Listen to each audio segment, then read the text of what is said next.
অনেকেই তো অনেক জুস খাইছেন, করম চা জুস কয়জন খাইছেন? তো আমি আজকে বানাবো করম চা জুস। আমার হাতে এই যে দেখেন কি সুন্দর কালার, গোলাপি গোলাপি, দেখতে যেন গোলাপের পাপড়ি লাগতেছে।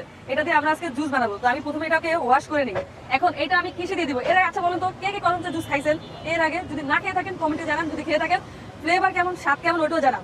আমি এই করম চা গুলো ধুয়ে নেওয়ার পর আস্তই দিয়ে দেবো ব্লেন্ডারে, কারণ এইটা যে বিচিগুলোর ভিতরে আছে ভাই, এটা কিন্তু ফেলা যাবে না, এটা পুরোটাই ব্লেন্ড করতে হবে।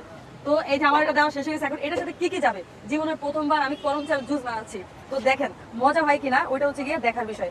আমি এটার সাথে অ্যাড করে দিলাম একটু কাঁচামরিচ, যেহেতু এটা টক জাতীয় খাবার, কাঁচামরিচটা অ্যাড করলে অনেক মজা লাগবে। আর হালকা একটু পুদিনা পাতা দিয়ে দিই, হালকা একটু পুদিনা পাতা দিয়ে দিছি। এখন এটার সাথে আমরা অ্যাড করবো চিনি। অনেক টক টক টক, মিষ্টি মিষ্টি, ঝাল ঝাল করম চার একটা ফ্লেভার থাকবে, সাথে পুদিনা পাতার ফ্লেভার অ্যাড হবে, মুখে পানি চলে আসবে। তো আমি এটাতে অ্যাড করলাম চিনি। এখন আমি এটাতে যে বিট লবণ আছে, বিট লবণটা দিয়ে দিই।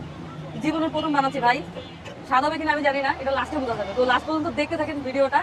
আর যারা যারা এই করম চার জুস খান নাই বা জীবনে শোনেন নাই, জানেন নাই, তারা একটু ভিডিওটা শেয়ার দিয়ে দেন। তো এটার সাথে এই যে বরফ দিয়ে দিলাম। এই যে বরফ দেওয়া আমার হয়ে গেছে। এখন এটার সাথে অ্যাড হবে যে পানি। জীবনের প্রথম বানাইতেছি, আল্লাহ জানে কেমন হয়, বাকিটা লাস্টে আল্লাহ ভরসা।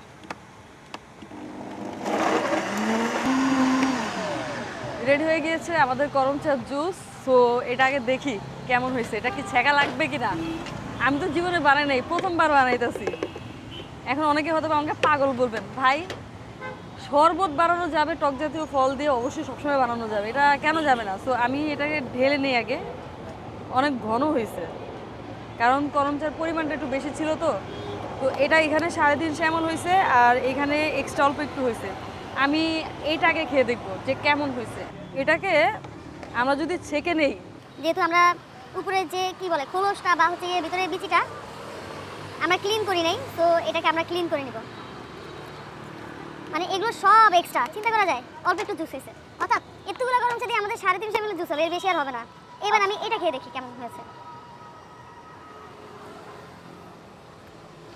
ওয়াও, জাস্ট ওয়াও, ঝাল ঝাল পুদিনা পাতা করম চা আর একটু মিষ্টি মিষ্টি একটা ফ্লেভার আসছে। যখন খাইছিলাম তখন এটা বেশি ভালো লাগে না, কারণ ভিতরে যে ওদিকে দানা দানা আসা একটা ভাব ছিল।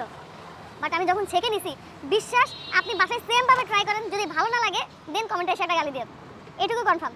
আমি যেভাবে বানাইছি বাট অ্যাকুরেটলি সেমভাবে বানাইতে হবে। যদি ভালো না লাগে দেন আমাকে বললেন, এত মজা হয়েছে। অনেক বিক্রি তো বলবে আপনার থেকে আরো 10 বছর আগে বানাইছে।